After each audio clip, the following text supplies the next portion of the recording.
श्री स्वामी समर्थ. नमस्कार मंडळी, माझ्या यूट्यूब चॅनेलमध्ये तुमचे अगदी मनापासून स्वागत आहे. आजचा दिवस तुम्हाला खूप आनंदात सुखाने जाऊ दे ही स्वामींचरणी प्रार्थना करून आजच्या व्हिडिओला सुरुवात करते. तर उद्या आहे 7 ऑक्टोबर, वार सोमवार. उद्या नवरात्रीमधील 5वा दिवस आहे आणि उद्या ललिता पंचमी आहे. तर 3 ऑक्टोबरपासून शारदीय नवरात्रीला सुरुवात झालेली आहे. घरोघरी घटस्थापना झालेली आहे. हे जे 9 दिवस आहेत तर हे अत्यंत पवित्र शुभ मानले जातात. नवरात्री हा उत्सव दुर्गा मातेला समर्पित आहे. या 9 दिवसामध्ये आपण 9 देवीच्या वेगवेगळ्या रूपांची पूजा करत असतो. अनेक उपासना सेवा देखील करत असतो. नवरात्री हा सण आहे तर तो सात्विकता पवित्रतेचं प्रतीक आहे. उद्या नवरात्रीमधील 5वी माळ आहे आणि उद्या सोमवार देखील आहे. त्याचबरोबर नवरात्रीमधील ललिता पंचमी देखील आहे. ही ललिता पंचमी वर्षातून एकदाच येत असते आणि ह्या विशेष तिथीला नवरात्रीच्या 5व्या माळेला आपण जे काही उपाय करू तर त्याचे आपल्याला शीघ्र फळ मिळत असते आणि आपल्या सर्व अडचणी दूर होत असतात. असाच एक उपाय मी तुम्हाला आजच्या व्हिडिओमध्ये सांगणार आहे, त्यामुळे व्हिडिओ संपूर्ण पहा, अजिबात स्किप करू नका. चॅनेलवर नवीन असाल तर चॅनेलला सबस्क्राईब करा. त्याचबरोबर त्या शेजारील बेल आयकॉन देखील प्रेस करा, म्हणजे येणारे प्रत्येक नवनवीन माहितीपूर्ण व्हिडिओ तुम्हाला पाहता येतील. नवरात्रीमधील ही ललिता पंचमी खूप विशेष मानली जाते. वर्षातून एकदाच ही ललिता पंचमी येत असते आणि ललिता पंचमीच्या तिथीला जे आपण उपाय करत असतो तर त्याचे शीघ्र फळ मिळत असते. अनेक स्त्रिया ललिता पंचमीचे व्रत देखील करतात. हे व्रत केल्यामुळे आपल्या मुलाबाळांच्या इच्छा पूर्ण होत असतात. त्याचबरोबर अखंड सौभाग्य देखील प्राप्त होत असते. नवरात्रीमध्ये अनेक जणांना 9 दिवस उपवास असतो. ज्यांना उपवास आहे त्यांना तर उद्या उपवास असणार आहे, पण ज्यांना उपवास नाही तर त्यांनी उद्या ललिता पंचमीचं व्रत हे करायचं आहे. त्यामुळे आपल्याला अखंड सौभाग्य प्राप्त होत असते. आपल्या मुलाबाळांवर कधीही कोणते संकट येत नाही.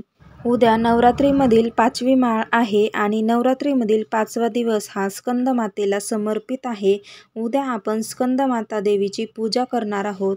दुर्गा मातेच्या स्कंदमातेचे जे रूप आहे, जी देवी आहे, तर ते प्रेम आणि वात्सल्याचे प्रतीक मानले जाते.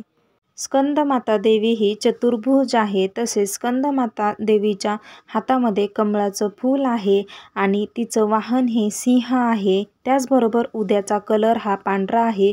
उद्याचा नैवेद्य जो आहे तर तो केळी आहे. स्कंदमाता ही सौराष्ट्राची अधिष्ठात्री आहे आणि उद्याची जी 5वी माळ आहे तर ती बेलाच्या पानाची माळ आहे. त्यामुळे आपल्याला उद्या बेलाच्या पानाची माळ घालायची आहे. पंचमी तिथी ही ललिता पंचमी आहे, वर्षातून एकदा येते आणि या तिथीला आपण उपाय केले तर आपले सर्व जे काही कर्ज आहे तर ते फिटत असते. आपल्या इच्छा असतात त्या पूर्ण होत नसतात. 100% देऊन देखील आपल्या इच्छा पूर्ण होत नाहीत. तर हा उपाय केल्यामुळे इच्छा पूर्ण होतील. तुमचे 7 पिढ्यांचे दारिद्र्य नष्ट होईल. ललिता देवी ही 10 महाविद्यांपैकी एक आहे, जी की राजेश्वरी आणि त्रिपुर सुंदरी म्हणून ओळखली जाते. आणि अशा विशेष तिथीला आपण उपाय केले तर आपल्याला सर्व इच्छा पूर्ण होत असतात. तर उपाय कशासाठी करायचा आहे? तुमच्यावर कोणतेही कर्ज असो, वाहनाचे असो, गाडीचे असो, तर ह्या उपायामुळे करोडोचे कर्ज फिटेल. तुम्हाला त्यातून निघण्याचा मार्ग मिळेल. त्याचबरोबर आपल्या अनेक इच्छा असतात. आपण खूप प्रयत्न करून देखील त्या इच्छा पूर्ण होत नाहीत. आपल्या प्रयत्नांना, कष्टाला आपल्या नशिबाची साथ मिळत नाही. त्याचबरोबर अनेक वेळा आपल्या घरामध्ये लक्ष्मी येत नाही, स्थिर राहत नाही. तर अखंड लक्ष्मी प्राप्तीसाठी आपल्याला हा उपाय करायचा आहे. तर उपाय कसा करायचा आहे ते आपण पाहून घेऊया. उद्या दिवसभरामध्ये तुम्ही हा उपाय कधीही करू शकता. तर उद्या सकाळी लवकर उठायचं आहे, अंघोळ करायची आहे, श्वेत वस्त्र परिधान करायचे आहे. त्यानंतर घरातील देवपूजा करायची आहे. आपल्याला घटाला माळ घालून घ्यायची आहे, नैवेद्य दाखवायचा आहे आणि त्यानंतर आपल्याला हा उपाय करायचा आहे. सकाळच्या वेळी आपण हा उपाय केला तर आपल्याला याचे त्वरित शीघ्र फळ मिळत असते, फलप्राप्ती होत असते. कारण सकाळची वेळ जी आहे तर ती खूप शुभ मानली जाते. आपल्याला हा जो उपाय आहे तर तो तुळशी मातेबरोबर करायचा आहे. आपल्या हिंदू धर्मामध्ये तुळशीला अत्यंत पवित्र मानले जाते. तुळशीमध्ये साक्षात भगवान विष्णू आणि माता लक्ष्मी वास करत असतात. तुळस ही माता लक्ष्मीचं एक प्रतीक आहे. ज्या घरामध्ये तुळस आहे त्या घरामध्ये कधीही कोणतंही संकट येत नाही, विघ्न येत नाही. त्या घरातील प्रत्येक व्यक्ती आनंदी असते. त्या घरामध्ये सुख, समृद्धी, शांती असते आणि संकट आले तरी तुळस ती आपल्यावर ओढून घेत असते. तर आता आपल्याला काय करायचं आहे? आपल्याला या उपायासाठी ₹1 नाणं घ्यायचं आहे. त्याचबरोबर 1 तांब्याभर पाणी घ्यायचं आहे. त्यानंतर आपल्याला शुद्ध गाईच्या तुपाचा 1 दिवा घ्यायचा आहे. आपल्याला उसाचा रस घ्यायचा आहे. त्यानंतर हळद-कुंकू घ्यायचं आहे. त्यानंतर हे सर्व साहित्य घेऊन आपल्याला तुळशी मातेसमोर बसायचं आहे. सर्वात आधी आपल्याला शुद्ध गाईच्या तुपाचा दिवा लावायचा आहे. त्यानंतर तुळशी मातेला आपल्याला जल अर्पण करायचं आहे. त्यानंतर हळदी-कुंकू लावायचं आहे आणि आपल्याला तुळशीला 11 प्रदक्षिणा मारायच्या आहेत. ओम नमो भगवते वासुदेवाय नमः या मंत्राचा आपल्याला प्रभावी मंत्राचा जप करायचा आहे. त्यानंतर आपल्याला तुळशी मातेसमोर बसायचं आहे आणि उसाचा रस घ्यायचा आहे. तुळशी मातेच्या मुळांशी तो रस आपल्याला अर्पण करायचा आहे. हे करत असताना आपल्याला ओम नमो भगवते वासुदेवाय नमः या मंत्राचा जप करायचा आहे. 108 वेळा केला तर अतिउत्तम किंवा तुम्ही 11 वेळा 21 वेळा करू शकता. त्यानंतर आपल्याला तुळशीसमोर हात जोडून प्रार्थना करायची आहे की आपले करोडोचे कर्ज, जे काही कर्ज असेल तर ते फिटू दे. आपल्या मनातील सर्व इच्छा पूर्ण होऊ दे. जे काही दारिद्र्य आहे ते नष्ट होऊन अखंड लक्ष्मी प्राप्ती होऊ दे. अशी प्रार्थना आपल्याला तुळशी मातेला करायची आहे.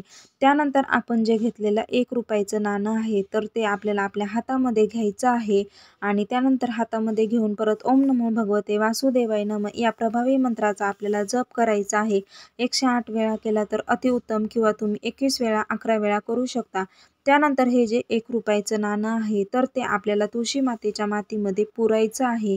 तर अशा प्रकारे हा अत्यंत प्रभावशाली उपाय आपल्याला उद्या पंचमी तिथीला करायचा आहे. हा उपाय केल्यामुळे तुमच्या कठीणातील कठीण इच्छा पूर्ण होतील. तुमचे सर्व दारिद्र्य दूर होईल. तुमचे जे काही कर्ज आहे ते फिटेल व अखंड लक्ष्मी प्राप्तीचा आशीर्वाद तुम्हाला मिळेल. त्याचबरोबर उद्या सोमवार आहे. उद्या आपल्याला भगवान शिव, पार्वती आणि श्री गणेशांची देखील पूजा करायची आहे.